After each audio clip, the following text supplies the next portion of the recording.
Kolkata fort উইলিয়ামের ইতিহাস। Fort William Kolkata তথা ভারতের ইতিহাসে একটি গুরুত্বপূর্ণ উপনিবেশকালীন দুর্গ। এটি ব্রিটিশ ইস্ট ইন্ডিয়া কোম্পানি দ্বারা নির্মিত হয়েছিল এবং বাংলার সামরিক ও রাজনৈতিক ইতিহাসে এর ভূমিকা ছিল অপরিসীম। প্রাথমিকভাবে 1696 সালে জন গোল্ডসবার্গ এবং পরবর্তীতে স্যার চার্লস আয়ার এবং জন বেয়ার্ডের তত্ত্বাবধানে ফোর্ট উইলিয়ামের নির্মাণ কার্য শুরু হয়। হুগলি নদীর তীরে অবস্থিত এই দুর্গের নামকরণ করা হয়েছিল ইংল্যান্ডের রাজা উইলিয়াম III এর নামে। 1706 সালের মধ্যে এটি দুতলা সহ সজ্জিত হয়েছে, যার মধ্যে প্রকল্পিত উইং এবং একটি আভ্যন্তরীণ গার্ড রুম ছিল, যা পরে কলকাতা ব্ল্যাক হোল হিসেবে কুখ্যাত হয়ে ওঠে। 1756 সালে বাংলার নবাব সিরাজউদ্দৌলা ফোর্ট উইলিয়াম আক্রমণ করে এবং এটি দখল করে।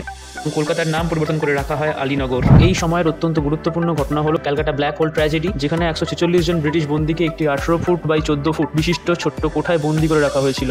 পলাশির যুদ্ধের পর রবার্ট ক্লাইভ 2 মিলিয়ন ইউরো ব্যয়ে নতুন ফোর্ট উইলিয়াম নির্মাণের আদেশ দেন, যার নির্মাণ কার্য 1781 সালে সম্পূর্ণ হয়। ফোর্ট উইলিয়াম একটি আটকোণাকৃতির দুর্গ, যার 6টি গেট রয়েছে: Chowringhee, Palashi, Kolkata, water gate, Saint George এবং ট্রেজারি গেট। 5 বর্গ কিলোমিটার এলাকা জুড়ে বিস্তৃত এই দুর্গটি ভূগর্ভস্থ জলাধারের মাধ্যমে গঙ্গা নদীর সঙ্গে সংযুক্ত। বর্তমানে ফোর্ট উইলিয়াম ভারতের সেনাবাহিনীর পূর্বাঞ্চলীয় কমান্ডের সদর দপ্তর। এর মধ্যস্থিত জাদুঘরটি বার্মা অভিযানে এবং বাংলাদেশ মুক্তিযুদ্ধ ব্যবহৃত ঐতিহাসিক নানা দ্রব্যাদি প্রদর্শন করে। 2025 সালের ফেব্রুয়ারি মাসে ভারত সরকার ফোর্ট উইলিয়ামের নতুন নামকরণ করেন বিজয় দুর্গ।